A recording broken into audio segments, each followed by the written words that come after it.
Hi, everybody. Welcome to Kindred Skulls. I'm Matt Freese. I'm here today with one of our co-hosts, Nick Olson. Gregg couldn't make it today.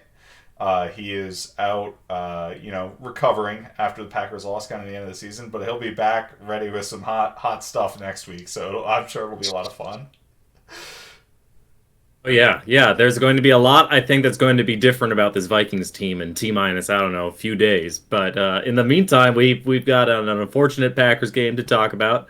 End of the season, end of an era coming up, seems like. So dive into that fun stuff and then look ahead to a meaningless and yet still meaningful Week 17 game against the I say meaningful because, like, look, if I'm enough of a degenerate to watch like Week 4 of the preseason, you bet your butt I'm gonna watch week 17 of a meaningless regular season game, which is Yeah. even more meaningful than a preseason game. So, Yeah, it's actually week 18 now, surprisingly, oh yeah, the you're right. 18 That's weeks of the NFL season. week 17 of But the week 17 for the Vikings. Yeah. I'm enough of a degenerate to having watched the all 22 of Vikings Packers, so I'm obviously watching the all 22 this next week too in the game. If it wasn't enough for you to watch the broadcast, like Yeah, yeah, you're a real degenerate everybody when you're watching. everybody in America got treated to the last game, or I guess the second last game of the week being Vikings Packers. It was a lot of fun. No, but I don't know. Let's jump into the game. Greg and I covered this last week in our episode. You know, we kind of had we had to add an addendum to the end of it, right? If you listen to it, where literally as we hit the end of the record button, Kirk Cousins was announced that he had tested positive for COVID, and then at that point, as a Vikings fan, you're just like, well, our season's over, right? Because we needed to win out to make the playoffs. And when we were talking about it, Sean Mannion was still on COVID, so we thought it was going to be Mond or Slaughter. But like, any way you look at it, with any quarterback on this roster, I don't think we win that game. Even Kirk Cousins. But even still, like, we had no chance with a backup. Like, just absolutely no chance. And it played out that way. No, yeah. I mean, the way Rodgers was playing on Sunday night, like that was vintage Rodgers, where Yep. mistake free, and then there were just a number of incredible throws that it's not like the call was wrong. It's not like the defender screwed up. It's just Rodgers is incredible sometimes, and perfect throws beat perfect coverages. Not that it was always perfect. I mean, there's a lot of coverage breakdowns too, but like with the way the Packers were playing, I don't think Kirk Cousins makes a difference. That said, it would have been a lot more enjoyable to watch Kirk Cousins rather than Sean Manning and just like do absolutely nothing, Then check down the drive whole after game. Yeah. drive, Yeah. three and out after three and out after four and out after four and out. Oh So my it was just a goodness. very depressing game to watch. Like there was like offensively, I didn't even feel like I had a reason to tune in. Like I kept Yeah. expecting Dalvin to bust one out because there were some lanes I thought in the running game, but things closed up and the Packers did a good job, like leaving just enough of a hole to like entice Dalvin through, but not enough to happen. And then Mannion, the nicest thing I can say is he didn't make any mistakes, but if you're not, it's like the Kirk Cousins criticism to like an extreme. Like when you are not generating positive plays, it doesn't matter how mistake free you are because you're just gonna be punting nonstop, and that's kind of what happened here with the Vikings. Is they played mistake Sean free, Mannion but in this game was the worst version of Kirk Cousins, as you just kind of yeah, hit on there. It's like he is the check down machine that we criticize Kirk for being, and Kirk has been a check down machine for the past couple weeks anyway. Particularly against the Bears a couple weeks ago, but then also, the Rams game wasn't great either, right? In that respect. So, I mean, it's kind of an extension of, and I think that's the reason Sean Mannion gets a start here, right? I don't think Sean Mannion gets a start because he's some sort of like game changing player who you think is going to make a positive impact. It's he's going to execute the offense as called, and he's going to go through his reads, and he didn't make any mistakes going through his reads, right? Like he's properly executing these plays to an extent. Maybe he doesn't have the well, really, like he kind of has some arm strength, but like his delivery is just so slow that yeah. that it's just the ball doesn't seem to get out on time or in a timely fashion at all. So that's a little bit frustrating there. Yeah, and it's a funny point because his arm isn't terrible. Like it's an NFL arm. It's not like great, but just between how long the windup is and like there were a lot of contested catches that he threw that actually like Yeah, Jefferson or Osborne were able to come down with, but that like didn't necessarily need to be contested catches. right. Or he was like late on the read or something. Like he made the right read or right throw, like take that CJ Ham 4th and 1, but he just like doesn't pull the trigger until it's a hair second late, Yep. and it kind of makes you appreciate just like Cousins for all his flaws and for however whatever his future might be with the Vikings. Like one thing he does really well is he's a quick decision maker. He's a quick processor. He usually gets the ball out like top of his drop, boom, it's out. So doesn't necessarily hitch a lot. Mannion, not quite the same story. Or even if like his process is good, the actual execution of getting the ball out takes a lot longer. So Hmm. that it was frustrating to watch just because it led to, I mean, offense is stalled after drive after drive after drive. So couldn't get anything going. Yeah, and this is maybe jumping ahead like in the year a little bit, right? But the one thing I do want to get out there too is Sean Mannion is not like the alternative to Kirk Cousins for a team, No. right? Sean Mannion was on a team's practice squad, and the Vikings signed him off of it, partly because probably Kellen Mond didn't develop in the direction that they wanted to, and then also partly because they wanted somebody to deal with the COVID situation, right? The potential Yeah. COVID situation. So I think that's really the reason he's on this roster. He knows the offense or he's familiar with the roster or whatever, but he's not a quality NFL quarterback, right? He's not Yeah. even a guy that any other team wanted as a backup, right? So that's where we're at with him.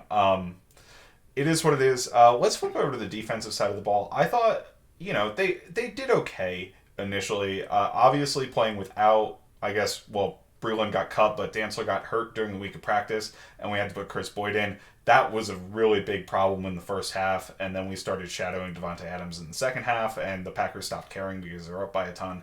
So I don't know how much we can read into whether or not that was successful or whether or not it was just like, all right, whatever, let's just get out of here. It's really cold. So but yeah, Yeah. I guess the defensive side of the ball, sorry, real quick, reminded me of our first game against them last year. I don't know if you remember back to this, but like we got a couple stops early in that game and it was relatively close. And then we had like the safety that Kirk took and another interception and the floodgates just opened. Like we didn't have the turnovers in this game, but it was the same thing where they were like bending, bending, bending, and then they broke Yeah. and the floodgates came open and we just got decimated. And I mean, I think it's kudos to the talent that the Packers have put together, right? Yeah, I mean, when Rodgers is playing this well, there's not really a lot you can do. I mean, we talked about how he had like I call them like FU throws, like there were like I don't know 7 or so throws where he just like tossed it up, and Adams had like the late hands at the last second.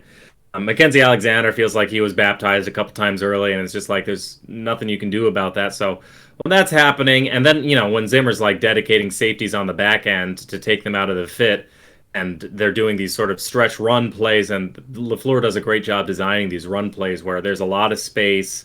And when Sheldon Richardson is at edge and he has to, he's and winds up covering a lot of ground because there's just a lot of space between setting the edge and all the like the back cutback lane. There's just going to be like lanes to run through and stuff. And like Kenny Willekes is out there, like we're just undermanned on defense. This is kind of an extension of what happened last year. Like the defense is not great, and part of it is they just have like replacement level players at a lot of important positions, and it's tough to, you can't make a you can't like if you give a chef crappy ingredients, they're not going to be able to make anything special out of it. So that was part of it. I mean, anytime you get hung 37 points on you defensively, that's tough. But I mean, the offense was putting them in lots and lots of terrible positions because they Yeah. like anytime you're going 3 and out, that puts so much stress on the defense because it's a short field literally every drive for the Packers. So I think that you see a lot of disconnect for people between saying like, oh, why are they giving up this many points or this many yards? I'm like, they're 31st in total defense, which is yards per game, which is kind of a silly stat because it doesn't adjust for like how many drives you're facing or overtime or anything else. Whereas they're like 17th in DVOA or EPA per play, which does adjust for all that context. DVOA additionally adjusts for strength of schedule. So Mm-hmm. I think the disconnect there is like the offense goes three and out so often, it stalls so often that the defense winds up in lots of bad situations. So, Last I checked, and I the don't remember if this was for this week or last week, but we were 30th in the NFL in a bad way in terms of number of three and outs we had on offense, or the rate yeah. at which we went three and out. So yeah. Yeah, and that's kind of that's like kind of the epitaph for this Vikings offense is like when it was clicking, like at the starts of games when things were scripted, they clicked really well. I mean, there was a lot of talent on this offense, but at the same time, um, whether they were too scared of the offensive line and testing the pass protection, or whether they were too concerned with airing it out a little bit. They did so much screen game, they did so much quick game, and they came at the expense of sort of intermediate games, intermediate plays, and it was kind of like either short or shot. And the result was either we had lots of like really impressive drives, or we had a lot of drives that just stalled. And when you have so many drives that stall, it's your defense in tough situations, and especially when they accumulate over the course of a game. Well, now guys are going to get tired. Now you're going to get defensive substitution. So instead of Michael Pierce and Dalvin Thompson, who have Mm-hmm. both been awesome, you get James Lynch, who as much as he's flash, he's 290 pounds or something. He's undersized.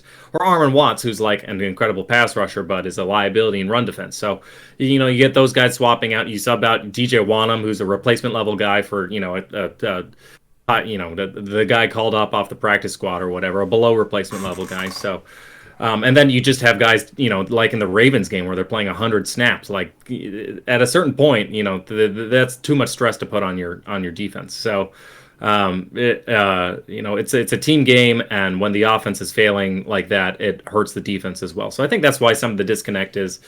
It's like a thoroughly mediocre team, but the defense is probably better than most fans think it is, and the offense is probably worse than most folks think it is. I will say, I think Definitely agree with that. not to monologue, but I'll just end by saying, like, I'm not sure the defense. I think the defense played up to about its talent levels, especially when you factor in injuries. I mean, they were really banged up. Mm-hmm. Basically, every good player wound up on IR, and their best player for now 2 years has missed most of the season. So. I think the offense dramatically underperformed its talent level. I don't think you would say that about the defense. I wouldn't, at least. I don't know if you'd say the same thing, but offense has a lot of good players. Defense, they were so banged up that like I can kind of understand where things wound up for them. Yeah, I would generally agree with that. I think that the defense, and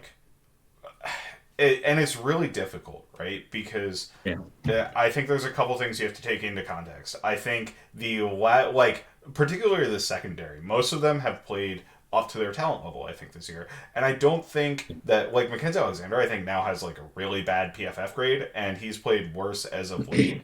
But, like, I think he's been generally fine as a corner this year. I think Yeah. Breland had a very bad PFF grade as well, but there were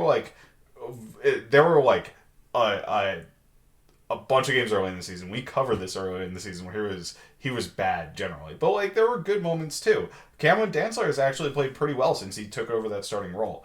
The problem is, particularly lately, like our pass rush has been horrible, like absolutely pathetic. We can't get anything going, and it's impossible to play coverage. It's impossible to play coverage for 4 seconds at a time. You just can't do it. The guys in the NFL are too good. They're gonna get away from you in the secondary, and I really think that's a big part of what happened here. And that happened again in this game. You watch, we can't get any pass rush on Aaron Rodgers. The Packers have an entirely backup offensive line, and they've played really well. Like the Packers' offensive line is extremely well coached, so that's part of it. But when you have that, you need to be able to take advantage of it as a team, and we can't do that, and we haven't been able to do that particularly since Hunter and Griffin went out, right? There are only guys who can win one-on-one as pass rushers. Watts does it sometimes. Like, Sheldon's had a handful of reps. Nobody else wins. And it's really frustrating. One other thing I wanted to cover, and we're just going to kind of roll tape talk into, like, this discussion that we've had here this week. We don't have a whole lot from the tape that we want to go back to. We probably already talked about the Packers Yeah. game more than fans want. Yeah. By Yeah, golly, to be we honest. watched this tape and we're going to talk about it, okay? Yeah, and Just suffer through it. here we're gonna go. There were a couple things. Like with Rodgers, you mentioned it. You just can't win. That Devontae Adams touchdown earlier in the game, the Vikings ran a cover two variation where the Packers had a seam runner and Adams was running a little post, the exact same way he scored a touchdown on it. And on that one, Kendricks falls off the seam route. Aaron Rodgers almost hits the tight end at 80. I think it was DeGuara. Almost hits the tight end for a touchdown. Should have been caught for a touchdown. Honestly, was dropped. Later in the game, Kendricks runs Tampa 2, so he runs with the vertical route, which I think was MVS, instead of going with it. Adams beats the corner or whatever, who doesn't have help inside because Kendricks got run off. Right? It's a touchdown. Wide open. There was a play where, just RPOs, just quick little RPOs. Rodgers gets him out. He makes the right read every single time they're there. Another thing that I kind of just had this thought because I was going back and looking at it. One of the things I've noticed like continually this season is it really feels like other teams are getting checkdowns and getting significant yardage on the checkdowns that they're taking. Like there's a lot of space for those guys. And when we check the ball down, when we throw the ball short, we don't seem to get the yards after contact. And I don't know how well the numbers back that up, to be honest with you. Like it's not something I've looked into, but that's my impression. And I really feel like the reason for that, and it's a pretty simple explanation, but I was watching one play and Aaron Rodgers is patting the ball like 4 or 5 times on the play before going to the check down. And it just makes sense. There are a bunch of deep threats downfield. You bring the coverage back, and if you're holding onto the ball because the pass rush doesn't get there, and our pass rush has not gotten there, you just can't defend that as a defense, right? You're going to allow the yardage on the checkdowns. Conversely, on our offense, we can't pass protect for a significant amount of time. I mean, it's been very rare for us to take deep drops. It's been very rare for us to be able to hold on the ball and stay in a steady pocket for a long time and actually get to a check down like that. So when Kirk checks it down, he's checking it down quickly. Or when Sean Mannion checks it down in this game, he checks the ball down quickly. That means that the linebackers haven't bailed out yet, and they're right up there to make the tackle, or the corner if it's a flat control or something like that. So I really think that that's been a big impact to our season, is just the lack of ability to get a pass rush on defense and the lack of ability to stop the pass rush on offense, because our offensive line has not been very good. I mean, like the total pressures and like the total sack statistics are good, but we've covered that's because of the the quick game stuff more so than the offensive line actually being good at pass protection. Yeah, I think it's a really good point. The longer you hold on to the ball, the more you're stretching the field and the more you're able to open things up. It's sort of as you design those vertical, a lot of those checkdowns, the whole idea is, you're scheming things downfield, taking the coverage downfield, and that opens up a lot of grass underneath for the checkdowns. Whereas when the Vikings are throwing it to the flats, they're throwing it to Dalvin Cook like 5 yards behind the line of scrimmage. It's like a little swing pass, and the guy's right there or whatever. Or we're throwing smoke routes where it's like, okay, great. You make the pre-snap adjustment. You see that some guy's 8 yards off Adam Thielen. You throw the smoke or whatever, and the guy just like triggers downhill, and now he's able to make contact at the line of scrimmage or something. And sometimes Thielen breaks loose of those. Sometimes Jefferson breaks loose. They're pretty good after the catch, but it's just a very different offensive style. And with the way we've set it up, and I don't think it's necessarily wrong given like how bad we are in pass protection and how good Kirk Cousins is at getting things out on time. The way we've set it up is like, yeah, we want the ball out quickly. Problem is that shrinks the field for what you have to do off. It's almost like most of your snaps are like going into the red zone or something, where it's just like you have so much less field to work with. Because all the offenses we're going against, and it feels like especially this year, we played a lot of like scrambling quarterbacks who like held on to the ball a long time. I feel like that's helped our sack production a little bit. Yeah. We played so many, Lamar Jackson, Kyler Murray, Aaron Rodgers, less. Rodgers has become more of an in rhythm throw guy under LaFleur, but like a lot of these guys who have the ability to just like punish you and hold on to the ball a little bit long. That makes things really tough, especially on the back end. And it makes the back end look a lot worse than they are. And not that like you were saying, it's not like Mack or Breland have had secretly good years or whatever, but when I watch their tape, I'm not as like frustrated at it as I am when I'm watching the broadcast. Mm-hmm. When I watch the pass rush, there's just ever since Hunter and Griffin, came out, like there's just nobody who wins at the edge, and it's just like it's a 4-man bull rush down, snap after snap after snap, and it's just I don't know, nothing gets home. And patient enough quarterback like Rodgers, who's just willing to sit in the pocket, read the field downfield, be able to make the movements that he needs to make to get it, and you're cooked. Like you don't have anything. So no, I totally agree with that. transitioning a little bit, one last point I want to make is one of the things that I think Greg and I talked about last week. Once we learned Kirk was out, was like one of the things I was kind of hoping for is just kind of do like the Patriots thing and commit to the run, like full bore. You know what? We're just running the football 70 times this game. Who cares? This is our best chance to win the game because we don't have a quarterback who can get us there. Our run game was atrocious in this game, and part of that is like you probably expected us to run a lot, but like our guys just weren't executing blocks. We ran, and this is another small thing. We ran power where there were 6 guys in the box. We left the backside guy uncovered. We had 6 blockers, and it got blown up because Oliudo got just compressed by Rashawn Gary at the line of scrimmage, and there was nothing. Like that play lost yards, and that was like 2nd and 10 or whatever, right? So it's like, yeah, and we probably ran the ball too much once we learned we couldn't run, right? But like even in situations where you look at it on paper and it's like this is 100% an advantageous situation for us to run, and this play call like is perfect for this situation, it just didn't work. It just wasn't happening for us. Yeah, it's frustrating. And it's funny, it feels like a lot of people were mad at like Zimmer came out at the halftime and again said like we need to run the ball more often. And people are like, what are you talking about? Like Dalvin isn't getting anything on the ground. Well, it's not like Mannion is getting anything. And also Yeah. like Dalvin only had 9 carries the entire game. And it was what, like 9 degrees out at Lambeau Yep. or something. So part of that is just like when you go 3 and out so many times, there's not many opportunities to keep handing the ball off. But like we ended up with Manny and 36 dropbacks, and that totally colors the sorts of looks you're going to get on defense. You need to be able to have a balance and sort of you need to be multiple on offense.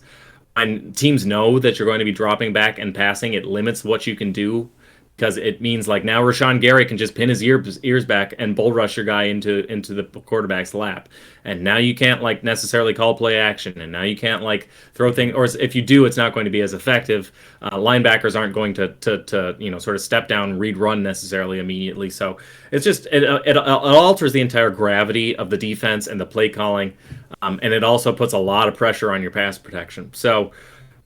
Yeah, if we were able to execute, and we should, that's the most frustrating thing about this Vikings team is we have invested so much in the offensive line, and this offensive line is executing like we just like have ignored it for years. It's so frustrating because we've got 2 first rounders out there, we've got 2 second rounders, we've got a third rounder on the bench, we've got fourth rounder on the bench. It's just, and we've invested more than almost any other team in the league. I think the Colts are the only team who've invested more draft capital in the last 5 years.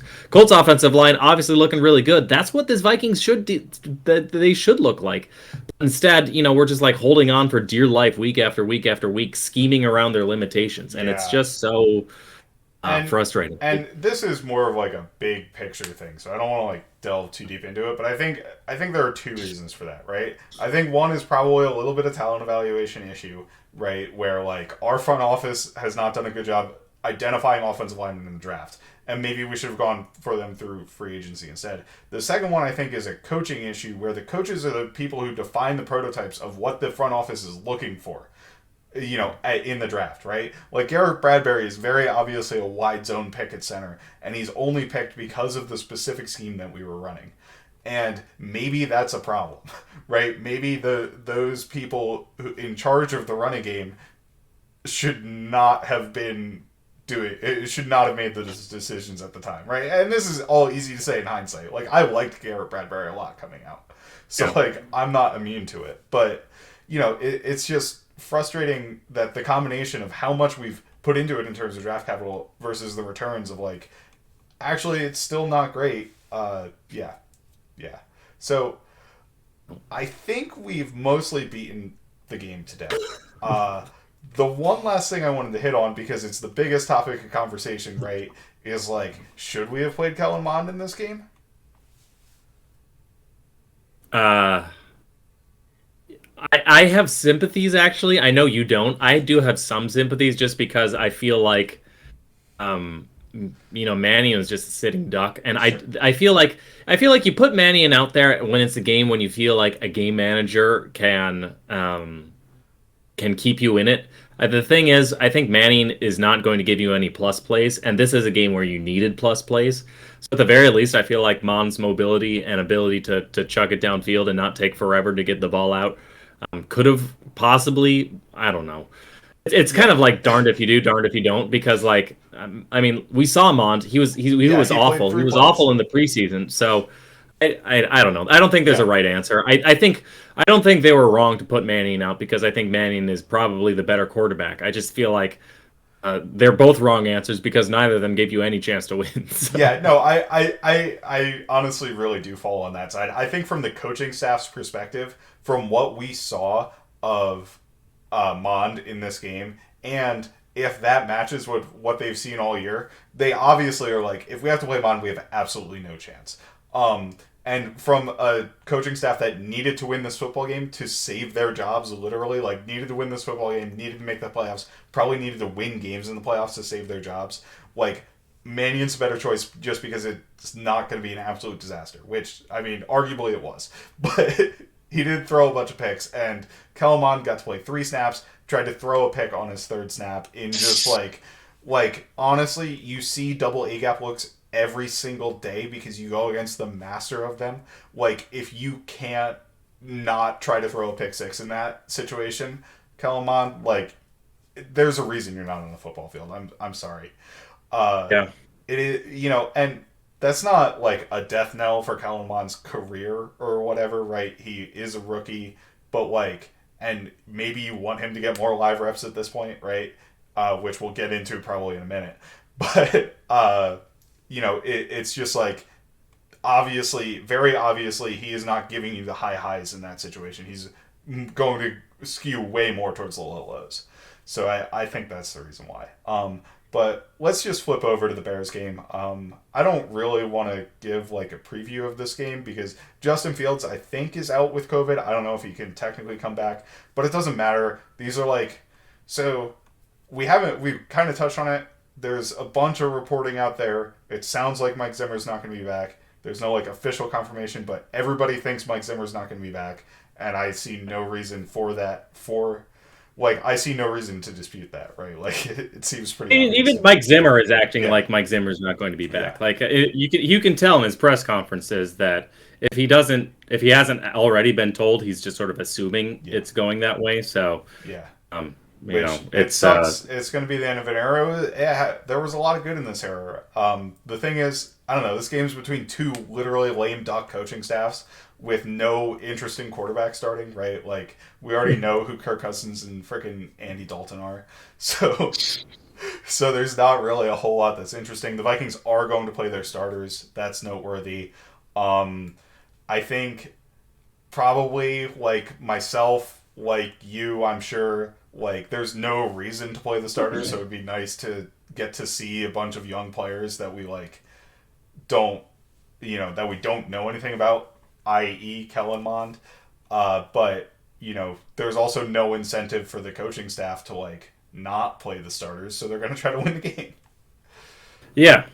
Yeah, it's an interesting question about what do you do here. Obviously, like last year, the big storyline was the Eagles throwing in. I think it was it Hurts last year? It was Yeah, no, it was their they like started Hurts week 17 and they seemed very not interested in winning against Washington in maybe a primetime game. I think that was yeah, a yeah. I primetime think game. that's why they got so much attention for it, Yeah, and it ended up working out for them because then they got a much better draft pick, and they were able to trade down and turn it into like 2 first round picks. So I mean, obviously, when it works out like that, it works out great. But at the same time, though, like as a fan, I like winning. I like yeah, winning meaningless preseason games, and I also like winning meaningless Week 17, Week 18 games. So I don't know. I also like yes, I want to see like what kind of disaster Wyatt Davis is that he's not getting a single snap, and Blake Brandell and Dakota Dozier are ahead of him on the depth chart. But also at the same time, though, like I want to see more Oli Udoh, and I want to see more KJ Osborne, and I want to see more James Lynch and Armin Watts and all these other guys, and like Cameron Dantzler. I want to see a lot of him because like these are the guys that I want to know No, I feel like anytime you win a game, it's a team win, and there are specific guys you can point to say like, yes, now we have like when Hmm. KJ Osborne is helping us win games, it's like, well, now we have this wide receiver three, possibly future wide receiver two to build around. I feel like those things help inform where the team roster is headed. So I totally understand, and I'm probably pretty sympathetic to the idea of you should rest your starters and not necessarily tank, but like also, it's not the end of the world if you don't put yourself in a position to win, because you really don't get any, like, you get a definite benefit of a higher draft pick when you lose, and you don't, it doesn't change your outlook for this season if you win. So, but at the same time, though, I think there's value to being able to like look at your starters and see how they compete in a game. So I don't know. I don't have strong feelings over. I know some people do, but I don't have strong feelings over whether the team should rest their starters or put out Kellen Mond or whatever. What Yeah, do you I think? mean, it's pretty much like obviously we're all gonna watch the football game because uh, also this is the last Vikings football you get to see until next year. So in about May you're gonna be like, man, I could actually go for Vikings Bears Week 18 right now. you know, like Totally. It's when you it's the doldrums of May and we're arguing again over what yeah, we do with Kirk Cousins. right, You're gonna miss exactly. Oh my watching god. Herman Watts versus But yeah, I mean, Brendan. I think you raised a good point that a lot of the players that are going to be playing in this game are guys who you might think about for the future, right? Like obviously, if this staff is gone, which we, as I said, we very much expect they are going to be, like it's going to be a time of transition. But there are a number of young players who've been playing for us, right? Watts, Lynch, Cameron Dantzler, I guess Chris Boyd, although I think we know what he is. KJ Osborne. Justin Jefferson, obviously exciting. If he can get more yards and hold off Devontae Adams and stay second in the NFL in receiving yards, like that'd be great.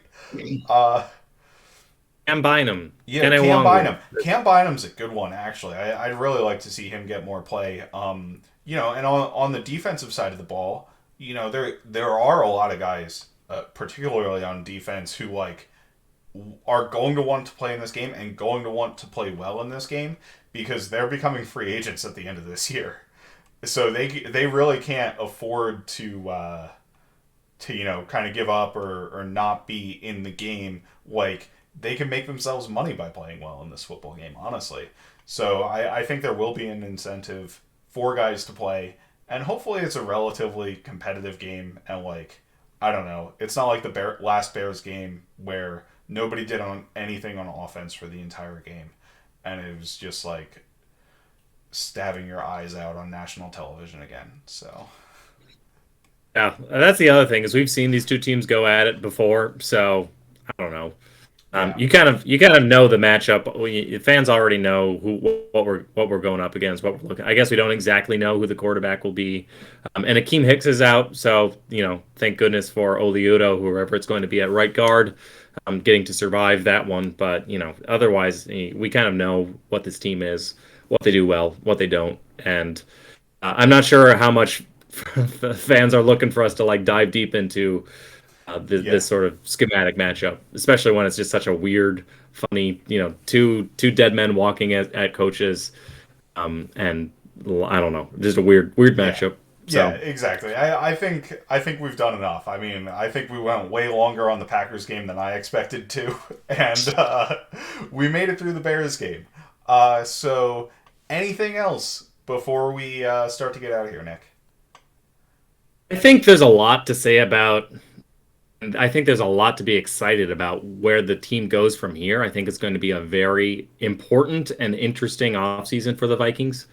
That's going to, because they could go anywhere from here. They could Yep. go full rebuild. They could run it back, but with new coaching or whatever, they could do somewhere anywhere in between. So I think it's really interesting. There's going to be a lot of change coming to this team, and I think it's really between new GM possibly, new coach possibly, new quarterback possibly, this is going to be a completely different looking team in a few months. So that's obviously really exciting, but also at the same time, like season's still going, so we can talk about where the team goes from here and do more of a deep dive into which head coaching candidates we like, which GM candidates we really like, what we do with Kirk Cousins, as if we haven't driven that conversation into the ground just yet. I think there's a lot to talk about there, but I think we're saving it for next week once that's more pressing. Yeah, definitely. We've got more time in the fans who are wondering why we're deep diving on the Packers all 22. Yeah, we'll need content moving forward over the next couple months, So the Vikings will provide it. They always do. They always do. So we can't get out of there. So before we get out of here, 15 seconds of fantasy. Not really going to have it this week. I do just want to say, since our fantasy league is over, congratulations to Trip. I'm not going to use your real name, but you ended up winning. So people who care about that segment at all, none of us won. So laugh at us, I guess. Did you get third? Actually, I don't remember. I got fourth. Oh, I just face planted. You didn't even get your money back. What a failure. Anyway, no, thanks everybody for listening. We had a bit of a shorter one today. I'm Matt Freese. You can find me at Fries Football. He's Nick Olson.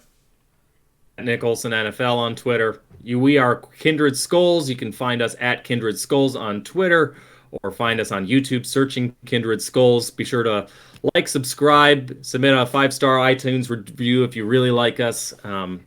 If not, forget, don't worry about it. And don't forget to follow Gregg as well at You've Been Gregged. I think he mostly does Instagram, but he also has a Twitter account. So, all right, thanks everybody. Skol Vikings. Season didn't end the way we wanted, but bye. Another first-round corner wouldn't do us any harm. Oh, another first-round corner wouldn't do us any harm. Oh, another first-round corner wouldn't do us any harm. And we'll all cheer on behind, and we'll score the